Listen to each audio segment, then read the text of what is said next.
এই যে আমরা আল্লাহ তাআলার শুকরিয়া আদায় করেছি,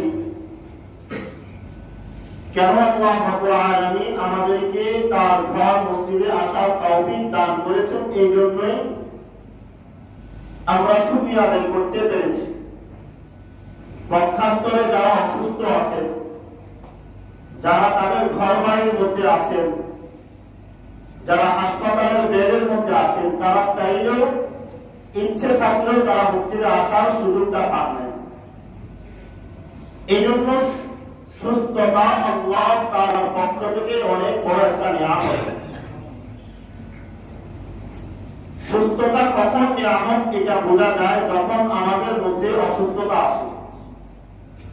যখন আমরা হাসপাতালে থাকি অথবা ঘরের মধ্যে বসে থাকি, তখন আমাদের বুঝে আসে যে সুস্থতা কত বড় নিয়ামত। এখন যে মাস চলতেছে, এই মাসের নাম হলো যুলকাদা, যাকে আমরা জিলকদ বলি। সামনের মাসের নাম হলো জিলহজ, হজের মাস। মৌসুমী আলোচনা হিসাবে আজকের আলোচনা হওয়ার দরকার ছিল কাবা শরীফের ইতিহাস এবং হজের ফজিলত সম্পর্কে, কিন্তু আমরা বিগত 2 বছর যাবত কাবার ইতিহাস, কাবার মর্যাদা এবং হজের ফজিলত সম্পর্কে আলোচনাও করেছিলাম। তো এই জন্য আমরা এই সপ্তাহে বিভিন্ন কারণে আজকের আমাদের আলোচ্য বিষয় থাকবে অসুস্থতা কিভাবে আল্লাহ তাআলার নিয়ামত। কারণ আমরা দেখেছি বিগত কয়েক সপ্তাহে, 2 সপ্তাহের মধ্যে আমাদের অত্র এলাকার 3 জন, একজন বান্দা 2 জন বান্দা ইন্তেকাল করেছে। 3 জনই অসুস্থ ছিলেন এবং এখনো অনেক মুরব্বীরা অসুস্থ আছে, বিভিন্ন গরমের কারণে অনেক অসুস্থ হয়ে যায়। এই জন্য আমাদের আজকের আলোচ্য বিষয় হলো অসুস্থতা কিভাবে আল্লাহ তাআলার নিয়ামত হয় এবং অসুস্থ ব্যক্তির মর্যাদা কেমন। আল্লাহ তাআলা যদি চান তার জন্য উপহার। অসুস্থতা হয়তো আল্লাহ তাআলার পক্ষ থেকে আমার জন্য পরীক্ষা, নতুবা আল্লাহ তাআলার পক্ষ থেকে শাস্তি, অথবা আল্লাহ তাআলার পক্ষ থেকে আমার গুনাহ মাফের জন্য একটা মাধ্যম। এই জন্য আল্লাহ তাআলা সুস্থতা, অসুস্থতা, রোগ ব্যাধি, বালা মুসিবত দিয়ে মানুষকে পরীক্ষা করেন। কোরআনে কারীমে আল্লাহ রাব্বুল আলামিন ইরশাদ করেন, কুল্লু নাফসিন যায়িকাতুল মাউত ওয়া নাবলুকুম বিশ-শাররি ওয়াল খায়রি ফিতনা। আল্লাহ রাব্বুল আলামিন বলেন, আমি তোমাদেরকে প্রত্যেকটা প্রাণীকে মৃত্যু দান করি এবং তাদেরকে বালা মুসিবত দান করি, মন্দ দান করি, ভালো দান করি, যাতে করে আমি পরীক্ষা করতে পারি। আর এই পরীক্ষা দেওয়ার উদ্দেশ্য কি? যাতে করে বান্দা আমার কাছে ফিরে আসে, সুস্থ অবস্থায় হোক, অসুস্থতা অবস্থায় হোক, এই পরীক্ষার মধ্যে যেন সে উত্তীর্ণ হয়ে আমার কাছে ফিরে আসে। এই জন্য সুস্থতা এবং অসুস্থতা উভয়কে আল্লাহ তাআলা নিয়ামত মনে করেন। বুখারী শরীফের হাদিস, عن ابن عباس رضي الله تعالى عنه قال رسول الله صلى الله عليه وسلم نعمتان مغبون فيهما كثير من الناس الصحة والفراغ। ابن عباس رضي الله تعالى عنه বলেন, আল্লাহ রাসূল সাল্লাল্লাহু আলাইহি ওয়াসাল্লাম ইরশাদ করেন, আমার বান্দাদেরকে আমি 2টা নিয়ামত দান করেছি। 2টা নিয়ামত দান করেছি, যে 2 নিয়ামতের ব্যাপারে আমার বান্দারা ক্ষতিগ্রস্ত, তারা এই নিয়ামতকে উপভোগ করতে পারে না।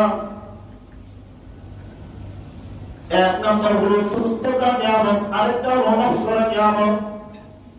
সুস্থ থাকা অবস্থায় সে আমার ইবাদত করে না, অবসর থাকা অবস্থায় আমার ইবাদত করে না, আমার বন্দেগী করে না। এই জন্য এই 2 নিয়ামত দেওয়ার পরও বান্দা এগুলোকে কাজে লাগাতে পারে না।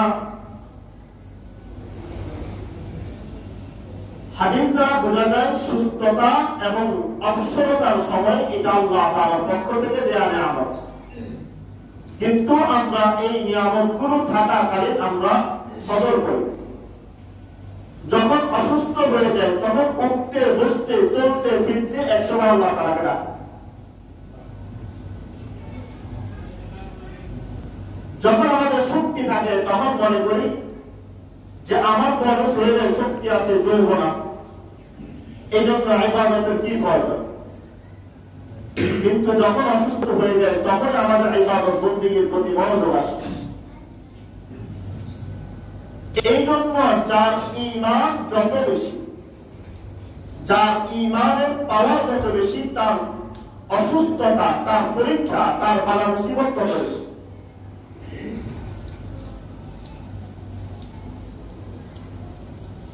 যার ভিতরে অসুস্থতার নিয়ামত আছে সে বুঝতে হবে যে আসলে আল্লাহ তাআলা আমাকে বেশি পছন্দ করে।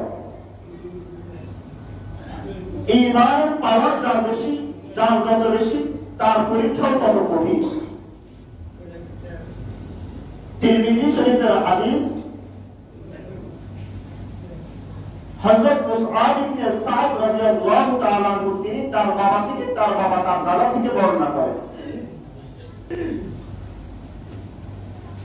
গিয়ে জিজ্ঞেস করলেন, ইয়া রাসূলুল্লাহ আইয়ুন নাসি আশাদ্দু বালাআন, ইয়া রাসূলুল্লাহ আপনি আমাকে বলেন সবচেয়ে বড় মুসিবত কাদের উপর বেশি আসে, বিপদ আপদ কার উপর বেশি আসে, রোগ ব্যাধি কার উপর বেশি আসে, রাসূল আপনি আমাদেরকে বলেন। قال رسول الله صلى الله عليه وسلم أشد الناس بلاء الأنبياء ثم الأمثل فالأمثل। আল্লাহ রাসূল বলেন সর্বপ্রথম আম্বিয়া কিরাম যারা আছেন, আল্লাহ রাব্বুল আলামিন যত আম্বিয়া কিরাম প্রেরণ করেছেন প্রত্যেকটা আম্বিয়া কিরামকে রোগ দিয়েছেন, বালা মুসিবত দিয়েছেন। এরপর আম্বিয়া কিরামদের পরে সাহাবায়ে কিরাম তাদের রোগ ব্যাধি বালা মুসিবত বেশি এসেছে। এরপর তাবেঈ তাদের উপর আল্লাহ তাআলার পক্ষ থেকে রোগ ব্যাধি এসেছে। এরপর রাসূল বলেন ফায়ুদা রাজুলু আলা হাসাবি দীনিহি ফাইন কানা ফি দীনিহি শিদ্দাতান ইস্তাদ্দা বালাউহু।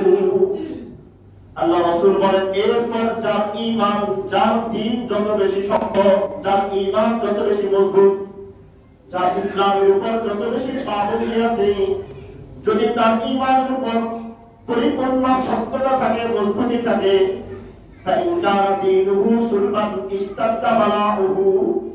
যদি তার ঈমানের পাওয়ার বেশি থাকে, নেক আমল করলে ওয়াদা বেশি হয়, তাহলে তার রোগ ব্যাধিও বেশি হয়। وإن كان في دينه رقة ابتلي على حسب دينه। আর যদি তার দ্বীনের মধ্যে দুর্বলতা থাকে, ভালো নেক আমল করে না, নেক কাজ করে না, তাহলে তার দ্বীন অনুযায়ী তাকে রোগ ব্যাধি দেওয়া হয়। এই জন্য বড় বড় কাফের বেঈমান মুশরিকদের অসুস্থতা কম থাকে, মুসলমানদের ঈমানদারদের রোগ ব্যাধি বেশি থাকে। فما يبلغ البلاء على العبد حتى يتركه يمشي على الأرض ما عليه خطيئة। ওই ঈমানদারের ঈমানের পাওয়ারের কারণে, রোগ ব্যাধির কারণে একটা রোগের পর আরেকটা রোগ আসে, আরেকটা বড় মুসিবত আসে, একবার সন্তানের উপর, একবার নিজের উপর। আস্তে আস্তে এই বান্দার অবস্থা এমন হয়ে যায়, রাসূল বলেন সেই দুনিয়াতে চলাফেরা করে কিন্তু আল্লাহ তাআলা তার সমস্ত গুনাহগুলো মাফ করে দেন। বালা মুসিবতের কারণে শুধু রোগ ব্যাধি দেখলে সারাদিন অসুস্থতা, এমন অবস্থা হয়ে যায় সে দুনিয়াতে চলাফেরা করে কিন্তু তার কোনো গুনাহ থাকে না। তাহলে বোঝা যায় সবচেয়ে রোগ ব্যাধি হলো ঈমানদারদের, যার ঈমানের পাওয়ার যত বেশি তার রোগ ব্যাধিও তত বেশি। বুখারী শরীফের হাদিস আন আয়েশা রাদিয়াল্লাহু তাআলা আনহা قالت قال النبي صلى الله عليه وسلم عن عائشة رضي الله تعالى عنها قالت ما رأيت أحدا أشد عليه الوجع من رسول الله صلى الله عليه وسلم আয়েশা সিদ্দিকা বলেন আমি পৃথিবীতে যত মানুষ দেখেছি আল্লাহ রাসূলের চাইতে বেশি রোগ ব্যাধিওয়ালা অসুস্থ ব্যক্তি বালা মুসিবত ওয়ালা আর কাউকে দেখি নাই। এই জন্য আল্লাহ রাব্বুল আলামিন যাকে পছন্দ করেন, যাকে আল্লাহ তাআলা সওয়াব দিতে চান, প্রতিদান দিতে চান, মর্যাদা বৃদ্ধি করতে চান, আল্লাহ তাআলা তাকে রোগ ব্যাধি দান করেন।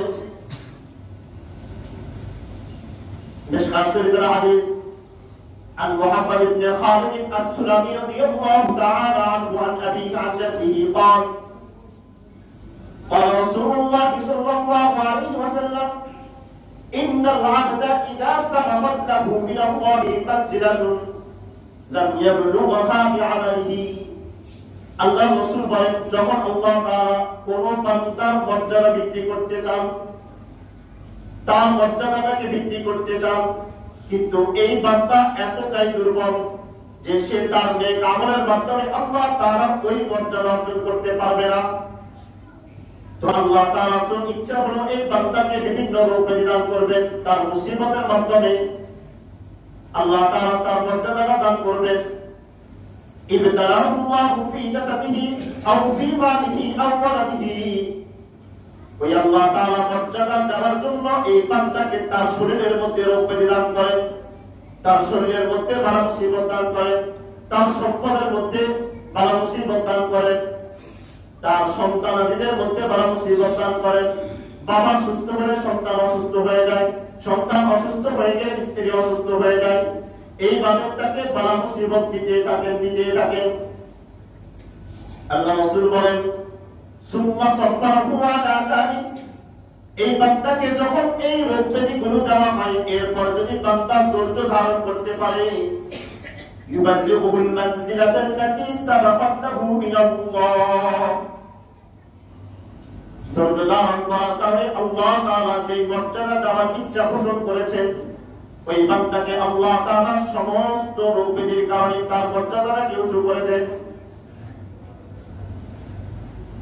এই হাদিসের দ্বারা বোঝা যায় যে আল্লাহ তাআলা যখন বান্দার জন্য মর্যাদা রেখে দেন, তাকে উঁচু করতে চান, তখন তাকে আল্লাহ তাআলা রোগ ব্যাধি দান করেন।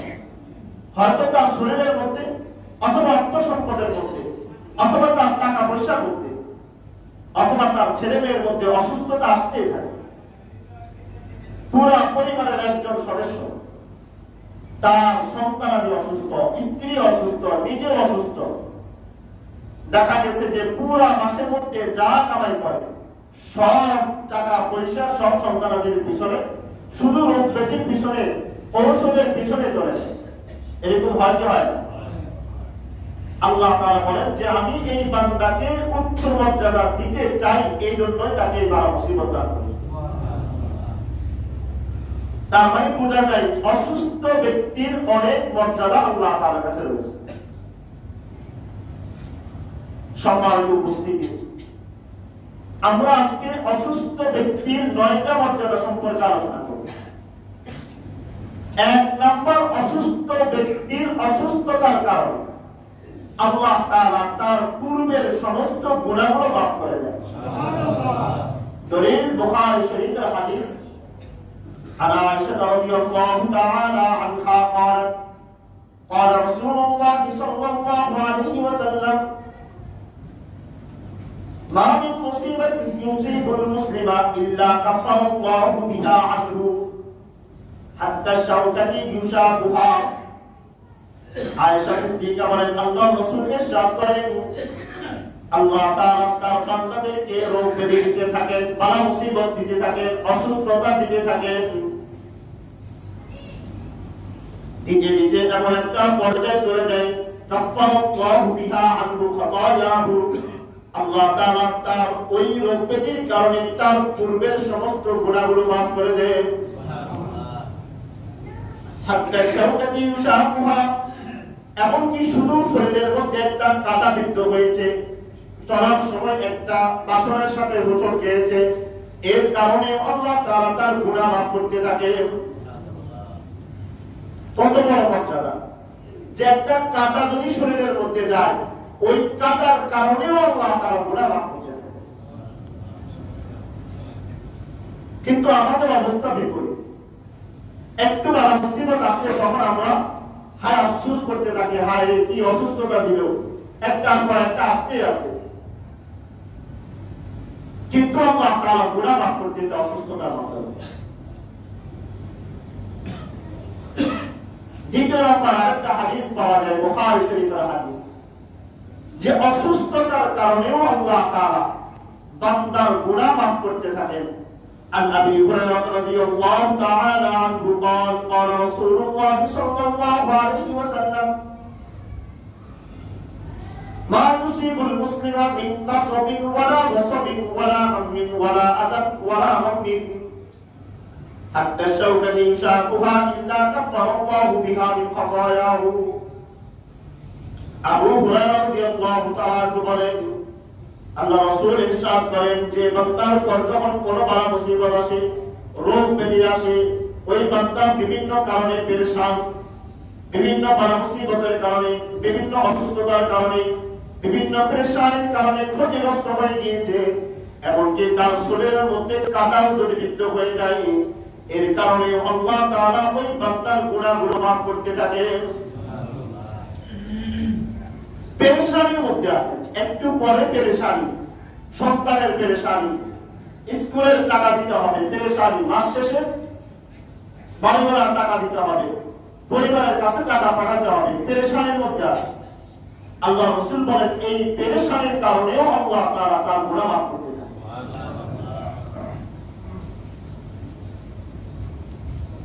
তৃতীয় নম্বর, অসুস্থ ব্যক্তির অসুস্থতার কারণে গাছের পাতাগুলো যেরকম বসন্ত আসার আগে গাছের পাতাগুলো যেরকম ঝরে যায়, ঠিক একজন বান্দা অসুস্থ হওয়ার কারণে তার গুনাহগুলো এভাবে ঝরে যায়।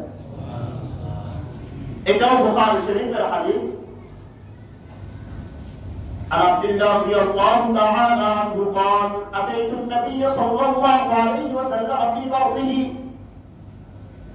হযরত আব্দুল্লাহ রাদিয়াল্লাহু তাআলা বলেন একদিন আমি রাসূলের অসুস্থতা অবস্থায় রাসূলের কাছে আসলাম।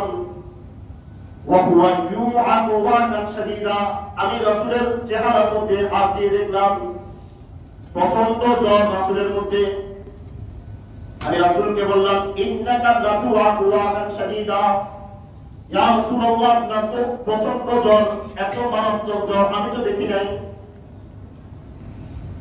সাহাবী আব্দুল্লাহ বলেন আমি রাসূলকে বললাম ইয়া রাসূলুল্লাহ ইন্না যাকা বিআন্না লাকা আজরাইন, এই রোগের কারণে আল্লাহ তাআলা আপনাকে দুটো প্রতিদান দান করবেন। তখন রাসূল বললেন নাম আজাব ইয়া সাহাবী, হে আমার সাহাবী তুমি সঠিক বলেছো, এই অসুস্থতার কারণে আল্লাহ তাআলা আমাকে দুটো প্রতিদান দান করবেন। এরপর রাসূল বলেন মা মিন মুসিবাতিন ইউসিবুহুল আদা ইল্লা হাত্তাল্লাহু খাতায়াহু কামা তাহাতু ওয়ালাকুশ শাজার। আল্লাহ রাসূল বলেন যখন কোন মুসলমানের জন্য কোন বালা মুসিবত আসে, কোন বিপদ আপদ আসে, কোন রোগ ব্যাধি আসে, ইল্লা হাত্তাল্লাহু খাতায়াহু, তার গুনাহগুলো এমন ভাবে জ্বলে যায় কামা তাহাতু ওয়ালাকুশ শাজার, যেমন নাকি গাছের পাতাগুলো জ্বলে যায়। অসুস্থতার কারণে গুনাহগুলো গাছের পাতা যেরকম ঝরে যায়, এক একটা রোগ ব্যাধির কারণে, এক একটা বালা মুসিবতের কারণে আল্লাহ তাআলা এভাবে গুনাহগুলো ঝরে যায়। তাহলে এটা আমরা বুঝতে পারলাম অসুস্থ ব্যক্তির তৃতীয় নম্বর মর্যাদা, যে তার গুনাহগুলো গাছের পাতার মতো ঝরে যায়। চতুর্থ নম্বর ফজিলত, অসুস্থ ব্যক্তির মর্যাদা, যে অসুস্থ ব্যক্তির অসুস্থতার কারণে একবার ছেলে, একবার মেয়ে, একবার পরিবার, আত্মীয় স্বজন শুধু অসুস্থ, এমন অবস্থায় যে এই বান্দা অসুস্থতার কারণে এতটাই জর্জরিত হয়ে আছে যে তার কাল কিয়ামতের দিবসে অসুস্থতা নিয়ে সে মারা গেল, মারা যাওয়ার পর সে আল্লাহ তাআলার সাথে সাক্ষাৎ করবে এমন অবস্থায় যে এই বান্দার কোনো গুনাহ থাকবে না। তিরমিজি শরীফের হাদিস عن انس بن مالك رضي الله تعالى عنه قال عن ابي هريره رضي الله تعالى عنه قال قال رسول الله صلى الله عليه وسلم ما يصيب البلاء من مؤمن بالمؤمن والمؤمنة في جسده وفي ولده وفي ماله حتى يلقى الله وما عليه خطيئة আল্লাহ রাসূল বলেন যদি কোন মুমিন মুমিনা কোন মুমিন পুরুষ কোন মুমিনা নারী যদি তার শরীরের মধ্যে তার মালের মধ্যে তার সম্পদের মধ্যে অসুস্থতা চলে আসে বালা মুসিবত চলে আসে এই বালা মুসিবতের মধ্যে জর্জরিত হতে হতে যে দুনিয়া থেকেও চলে যায় হাত্তা ইয়াল্লাহু আলাইহি ওয়া মা আলাইহি খাতিয়াতুন এমন অবস্থায় সে আল্লাহ তাআলার সাথে সাক্ষাৎ করবে আর ওই ব্যক্তি ওই বান্দা বান্দির কোন ধরনের গুনাহ থাকবে না তো যেটাকে আমরা আমাদের জন্য কঠিন মনে করি এই গুনাহ আমরা মনে করি যে আমাদের অসুস্থতা আল্লাহ তাআলা মনে অপছন্দ করতেছে কিন্তু হাদিস দ্বারা বোঝা যায় যে আল্লাহ তাআলা পছন্দ করেন বলে আমাদেরকে অসুস্থতা দিচ্ছে এখন অনেক সময় দেখা যায় কিছু মানুষের হাত আছে কিছু মানুষের পা আছে কারো হাত নাই কারো পাও নাই কারো চোখ নাই বা বিভিন্ন মানুষের ডায়াবেটিসের কারণে বিভিন্ন অঙ্গ প্রত্যঙ্গ চলে যাচ্ছে আল্লাহ রাসূল সাল্লাল্লাহু আলাইহি ওয়াসাল্লাম তিরমিজি শরীফের হাদিসের মধ্যে বলেন আনাস ইবনে মালিক রাদিয়াল্লাহু তাআলা আনহু قال قال رسول الله صلى الله عليه وسلم إذا أخذت كلمتي عبدي في الدنيا لم يكن له جزاء عندي إلا الجنة আল্লাহ রাসূল বলেন যখন আমি আমার কোন বান্দার কালিমা কেড়ে নিই কালিমা বলা হয় কুল্লু জারিয়াতিন শরীফা প্রত্যেকটা প্রিয় অঙ্গ আপনার কাছে আপনার হাতটা প্রিয় অঙ্গ আপনার কাছে আপনার পাটা প্রিয় অঙ্গ আপনার কাছে আপনার চোখগুলো দামি অঙ্গ আপনার কাছে আপনার শরীরের হাতটা দামি অঙ্গ এমন প্রত্যেক বান্দা যাদের থেকে তাদের প্রিয় অঙ্গগুলো পছন্দের অঙ্গগুলো আল্লাহ তাআলা কেড়ে নিয়ে যায় দুনিয়াতে লাম ইয়াকুল লাহু সাওয়াবুন লাম ইয়াকুল লাহু জাযাউন ইনদি ইল্লাল জান্নাহ আল্লাহ তাআলা বলেন এই বান্দার জন্য কাল কিয়ামতের দিবসে আমার কাছে একমাত্র প্রতিদান হলো জান্নাত যাদেরকে আমরা হাত পা না থাকার কারণে বিভিন্ন অসুস্থতার কারণে মা অসুস্থ হয়ে গিয়েছে ঘরে বন্দী হয়ে গিয়েছে এখন আর চলাফেরা করতে পারে না বাবা অসুস্থ হয়ে গিয়েছে ঘরের মধ্যে বন্দী এখন আর চলাফেরা করতে পারে না এদের এই অনেক সময় আমরা গালি দিই যে তোর হাত পা নাই কেন এরকম প্রতিবন্ধী হয়ে আসতে গিয়ে এই যে এরকম ভাবে আমরা গালিগালাজ করি বিভিন্ন ভাবে গালমন্দ করি বিভিন্ন ভাবে টিটকারি করি আল্লাহ রাসূল বলেন আল্লাহ তাআলা বলেন ইদা আখাযতু কালিমাতি আবদি ফিদ দুনিয়া আমি আমার বান্দার থেকে যখন দামি কোনো অঙ্গ কেড়ে নিই তো লাম ইয়াকুন লাহু জাযাউন ইনদি ইল্লাল জান্নাহ এর একমাত্র প্রতিদান হলো জান্নাত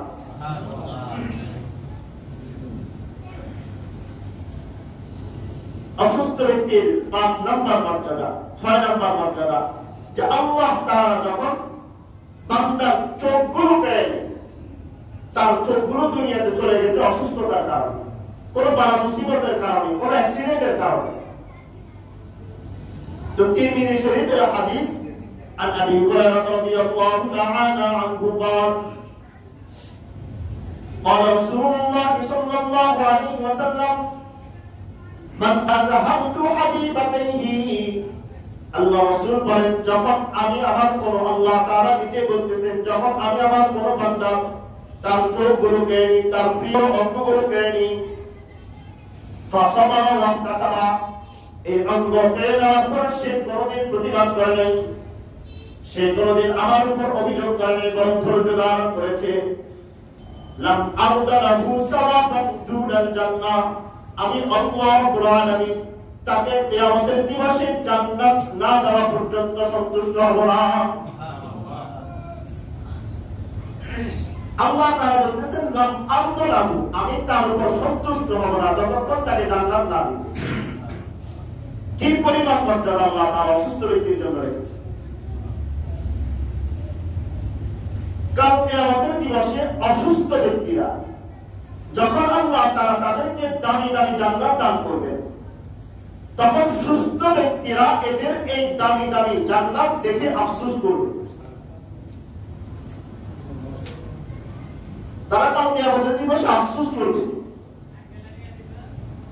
এই সম্পর্কে তিরমিজি শরীফের হাদিস, قال رسول الله صلى الله عليه وسلم يود أهل العافية يوم القيامة حين يعطى أهل البلاء الثواب।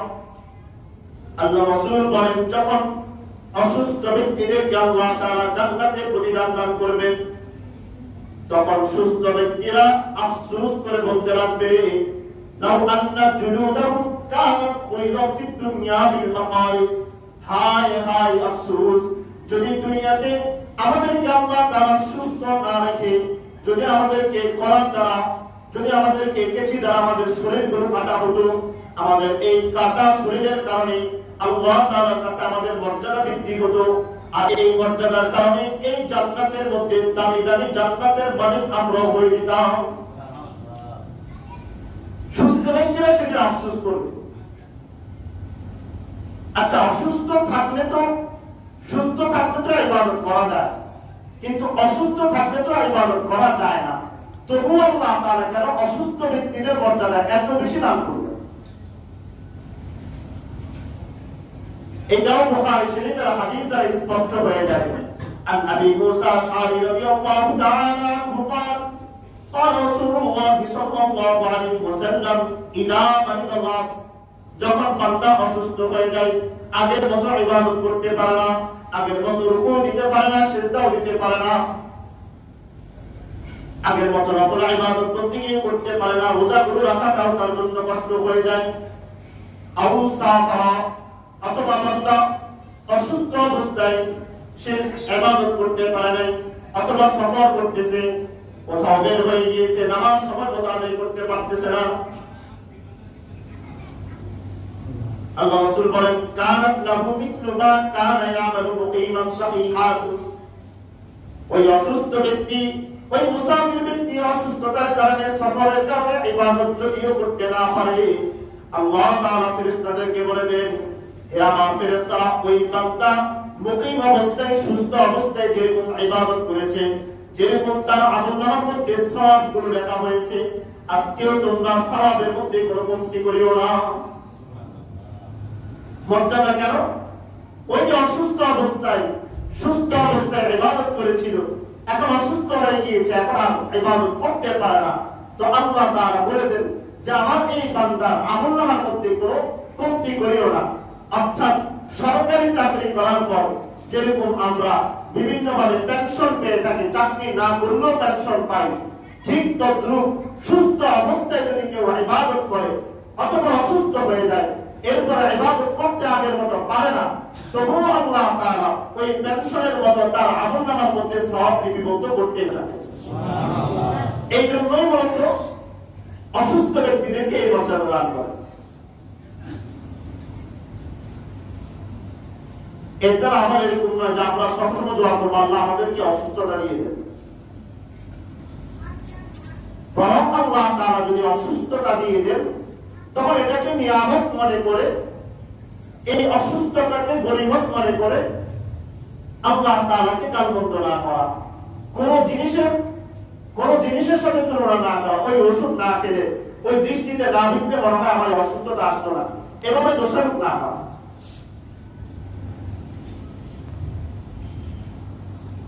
মুসলিম শরীফের হাদিস যে আল্লাহ তাআলা মুমিনের জন্য সুস্থতার মধ্যেও কল্যাণ রেখেছেন, অসুস্থতার মধ্যেও কল্যাণ রেখেছেন, বালা মুসিবতের মধ্যেও কল্যাণ রেখেছেন, আর তার সুখ স্বাচ্ছন্দ্য অবস্থায় আল্লাহ তাআলা তার জন্য কল্যাণ রেখেছেন। عن صهيب رضي الله تعالى عنه قال قال رسول الله صلى الله عليه وسلم عجبا لأمر المؤمنين আল্লাহ রাসূল বলেন মুমিনদের বিষয়গুলো শুনে মুমিনদের বিষয়গুলো জেনে আমি আশ্চর্যান্বিত হই ইন্না আমরাহু কুল্লাহু খায়র মুমিনের প্রত্যেকটা ভালো সমস্ত মন্দ সব কিছু তার কল্যাণকর তার জন্য কল্যাণকর এই মুমিনের এই সমস্ত কল্যাণ একমাত্র তার জন্য অন্য কারোর জন্য নয় কোন মুমিন ছাড়া কাফিরের জন্য নয় فإن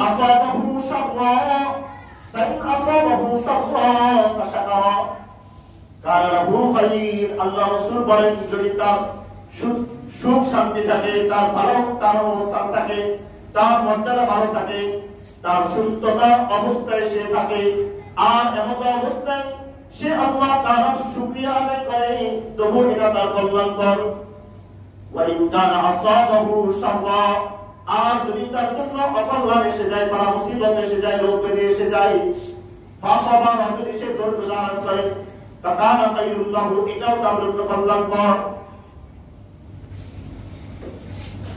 তার মানে হলো সুস্থ থাকা অবস্থায় আল্লাহ তাআলার শুকরিয়া আদায় করা আর অসুস্থ হলে আল্লাহ তাআলার কাছে ধৈর্য ধারণ করা তাহলে এটাও কল্যাণকর সুস্থতাও কল্যাণকর হবে অসুস্থতাও কল্যাণকর আল্লাহ রাব্বুল আলামিন আমাদেরকে এই অসুস্থতার নিয়ামতকে নিয়ামত মনে করার তৌফিক দান করুন আমিন এখন অসুস্থ হয়ে গেলে অনেক সময় দেখা যায় আমরা ডাক্তারের কাছে যেতে রাজি হয়ে যাই আমরা মনে করি যে আল্লাহ তাআলাই সুস্থ করবে এই জন্য কিছু মানুষ আছে বিশেষভাবে কিছু মা বোন আছে যারা পর্দানিশীল তারা অন্য একজন পুরুষের কাছে যাবে না এই জন্য তারা ঠিক করে ঘরে বসে থাকে আবার আমাদের মধ্যে অনেকে আছে অসুস্থ হয়ে যায় তারপরও ডাক্তারের কাছে যায় যে অসুস্থ হয়ে গেলে হয়ে গেলাম তবুও ডাক্তারের কাছে যাব আল্লাহ তাআলাই সুস্থ করার মালিক তাওয়াক্কালতু আলাল্লাহ এর মতলব এটার উদ্দেশ্য এটা নয় যে আপনি ঘরে বসে থাকবেন আর আল্লাহ তাআলা আপনাকে সুস্থ করে দিবেন আপনি ঘরে বসে থাকবেন আপনার জন্য আল্লাহ তাআলা রিজিকের ব্যবস্থা করে দিবেন এরকম না বরং ডাক্তারের কাছে যাওয়া এটাও সুন্নাত ঔষধ সেবন করা এটাও সুন্নাত দলিল عن أسامة بن شريك رضي الله تعالى عنه قال أتيت النبي صلى الله عليه وسلم وأصحابه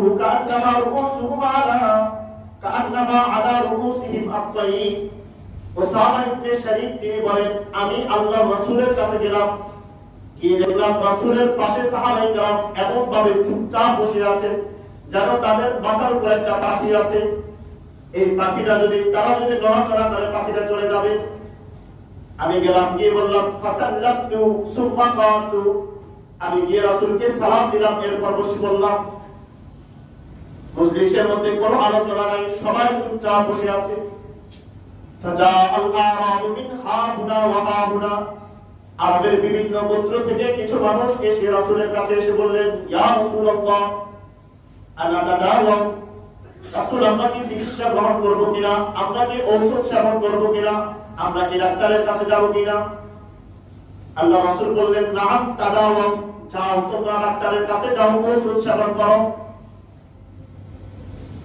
فإن الله لم يضع داء إلا وضع له دواء غير داء واحد আল্লাহ রাসূল বলেন আল্লাহ রাব্বুল আলামিন পৃথিবীর শুরু থেকে শেষ পর্যন্ত যত ধরনের বালা মুসিবত তৈরি করবেন যত ধরনের রোগ দিবেন ততগুলো রোগের ঔষধ আল্লাহ তাআলা দিবেন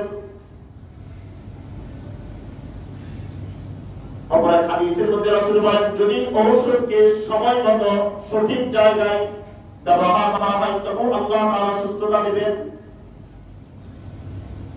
আল্লাহ রাসূল বলেন فإن الله لم يضع داء إلا وضع له دواء যে আল্লাহ তাআলা পৃথিবীতে এমন কোন রোগের সৃষ্টি করেন নাই যে রোগের কোনো ঔষধ নেই যার কারণে আজকের বর্তমান সময়ে আমরা বিভিন্ন সময় দেখি যে করোনা ভ্যাকসিনও তৈরি হয়েছিল যতগুলো রোগ আছে, একটা সময় বলতো যক্ষা যা রক্ষা নাই তা, কিন্তু এখন বর্তমানে যক্ষার ঔষধ আছে, প্রত্যেকটা রোগের ঔষধ আছে, হয়তো আমরা বুঝে পাই। এবং কিয়ামত পর্যন্ত আল্লাহ তাআলা যতগুলো রোগ সৃষ্টি করবেন, যতগুলো রোগ আমাদেরকে আল্লাহ তাআলা দিবেন, সমস্ত রোগের ঔষধ আল্লাহ তাআলা দিয়ে রেখেছেন। এজন্য তোমরা অসুস্থ হলে ডাক্তারের কাছে যাও, তার ঔষধ সেবন করো। ঔষধটা হলো আল্লাহ তাআলার কাছে একটা মাধ্যম, সুস্থতার মালিক হলো আল্লাহ। একমাত্র একটা রোগের ঔষধ আল্লাহ তাআলা তৈরি করেন, বার্ধক্য রোগের ঔষধ ছাড়া সমস্ত রোগের ঔষধ তৈরি করা হয়েছে। কেউ বার্ধক্য হয়ে গিয়েছে, এখন সে চাইলে বার্ধক্যটাকে কখনো গোপন করতে পারবে না। সার্জারি করে শরীরের অঙ্গ প্রত্যঙ্গ পরিবর্তন করা যায়, কিন্তু তার এই বার্ধক্যটাকে সে কখনো গোপন করতে পারবে না। এই দুই রোগ, বার্ধক্য এবং মৃত্যু ছাড়া সমস্ত রোগের ঔষধ আল্লাহ তাআলা তৈরি করেছেন। এই জন্য অসুস্থ হলে ডাক্তারের কাছে যাও। তৃতীয় নম্বর, অসুস্থ হলে আমরা আসলে সর্বপ্রথম কি করব? তিনটা জিনিস করা যাবে। এক নাম্বার, কোরআনের মাধ্যমে সেবা গ্রহণ করা। দ্বিতীয় নাম্বার, হাদিসের মাধ্যমে সেবা গ্রহণ করা। তৃতীয় নাম্বার, ডাক্তারের কাছে গিয়ে সেবা গ্রহণ করা। কয়টা জিনিস? তিনটা। সর্বপ্রথম কোরআনকে দেখতে হবে যে কোরআনে এটার কোনো শিফা আছে কিনা। দ্বিতীয় নম্বর, হাদিসে দেখতে হবে যে হাদিসের মধ্যে এটা কোনো শিফা আছে কিনা। তৃতীয় নম্বর, ডাক্তারের কাছে যেতে হবে। এখন আমরা সর্বপ্রথম ডাক্তারের কাছে চলে যাই। এরপর আমাদের মনে হলে দুই একজন হয়তো হুজুরের কাছে গিয়ে ঝাড়ফুঁক করে নিয়ে আসে। সর্বপ্রথম কোরআন, এই কোরআনকে আল্লাহ তাআলা নাযিল করেছেন মানব জাতির জন্য, এটা শিফা। এই কোরআন মানুষের শিফা দেয়, এই কোরআনের মাধ্যমে মানুষ সুস্থ হয়। সূরা বনী ইসরাঈলের মধ্যে আল্লাহ তাআলা বলেন, ওয়ানুনাজ্জিলু মিনাল কুরআনি মা হুয়া শিফাউন ওয়া রাহমাতুল লিল মুমিনিন। আমি আল্লাহ তাআলা এই কোরআনকে নাযিল করেছি মানব জাতির জন্য শিফা হিসাবে এবং তাদের জন্য রহমত হিসাবে। আল্লাহ তাআলা বলেছেন পুরো কোরআন, কোরআনের শব্দ, কোরআনের অর্থ, কোরআনের সূরা, কোরআনের আয়াত, প্রত্যেকটা জিনিস কোরআনের মধ্যে যা কিছু আছে এটা মানুষের জন্য শিফা। ইবনে মাজাহ শরীফের হাদিসের মধ্যে হযরত আলী রাদিয়াল্লাহু তাআলা আনহু থেকে বর্ণিত, তিনি বলেন, قال رسول الله صلى الله عليه وسلم خير الدواء القرآن خير الدواء القرآن। আলী রাদিয়াল্লাহু তাআলা বলেন, আল্লাহ রাসূল সাল্লাল্লাহু আলাইহি ওয়াসাল্লাম ইরশাদ করেন, সর্বোত্তম সর্বশ্রেষ্ঠ ঔষধ হলো কোরআন। সর্বশ্রেষ্ঠ ঔষধ কি? কোরআন। عبد الله رضي الله تعالى عنه قال رسول الله صلى الله عليه وسلم عليكم بشفاءين القرآن والعسل। হযরত আব্দুল্লাহ বলেন, রাসূল সাল্লাল্লাহু আলাইহি ওয়াসাল্লাম ইরশাদ করেন, তোমাদের জন্য দুটো জিনিসের মধ্যে শিফা রেখেছি। এক নাম্বার হলো আল কোরআন, কোরআনের মধ্যে শিফা। দ্বিতীয় নাম্বার হলো আল আসাল, মধুর মধ্যে শিফা। কোরআন, মধু এবং কোরআন, মধু খাওয়ার মাধ্যমে আল্লাহ তাআলা সুস্থতা দেন। কোরআন তেলাওয়াতের মাধ্যমে, কোরআনের মাধ্যমে ঝাড়ফুঁক করার মাধ্যমে আল্লাহ তাআলা শিফা দান করেন। ইমাম নববী রাহমাতুল্লাহ আলাইহির কিতাবের মধ্যে তিনি তালহা ইবনে মুতরিফ রাদিয়াল্লাহু তাআলা থেকে একটা হাদিস বর্ণনা করেন। তিনি বলেন, ইদা কুরিআল কুরআনু ইনদাল মারিদ ওয়াদাদা যালিকা খিফাতান। যখন অসুস্থ ব্যক্তির কাছে কোরআন তেলাওয়াত করা হয়, তখন ওই অসুস্থ ব্যক্তি নিজের ভিতরে একটা হালকা অনুভব করে। কোরআন যার কাছে তেলাওয়াত করা হয়, এই জন্য অসুস্থ হলে কোরআন তেলাওয়াত করা। নাতির প্রতি আত্মীয় স্বজন কেউ কোরআন তেলাওয়াত করতে পারলে তার পাশে কোরআন তেলাওয়াত করা।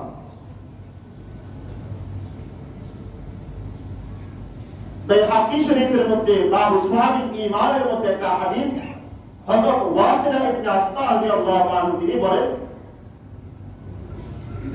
শাকা রাজুলু ইলা নবী সাল্লাল্লাহু আলাইহি ওয়াসাল্লাম ওয়াজাআ আলকি, একজন সাহাবী এসে রাসূলকে বললেন, ইয়া রাসূলুল্লাহ, আমার গলার ভিতর মারাত্মক ব্যথা।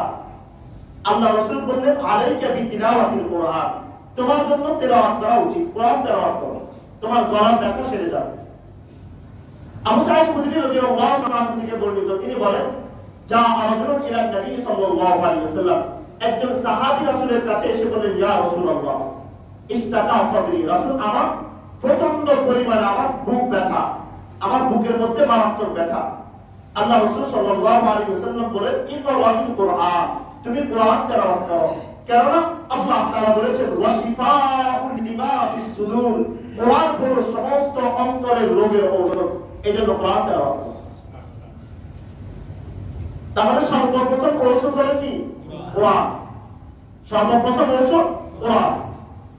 ইনশাআল্লাহ আমরা আগামী সপ্তাহে কোরআনের কোন কোন সূরা দ্বারা আমরা শিফা গ্রহণ করব এবং হাদিসে কোন রোগের কোন ঔষধ সম্পর্কে আল্লাহ রাসূল সাল্লাল্লাহু আলাইহি ওয়াসাল্লাম বলেছেন এই সম্পর্কে আলোচনা করব। আল্লাহ রাব্বুল আলামিন আমাদেরকে রোগ ব্যাধি বালা মুসিবতের সময় ধৈর্য ধারণ করে আল্লাহ তাআলা এই নিয়ামতকে গ্রহণ করার তৌফিক দান করুন। এবং আল্লাহ রাব্বুল আলামিন আমাদেরকে অসুস্থতার নিয়ামত না দিয়ে সুস্থতার নিয়ামত দিয়ে আল্লাহ তাআলার ইবাদত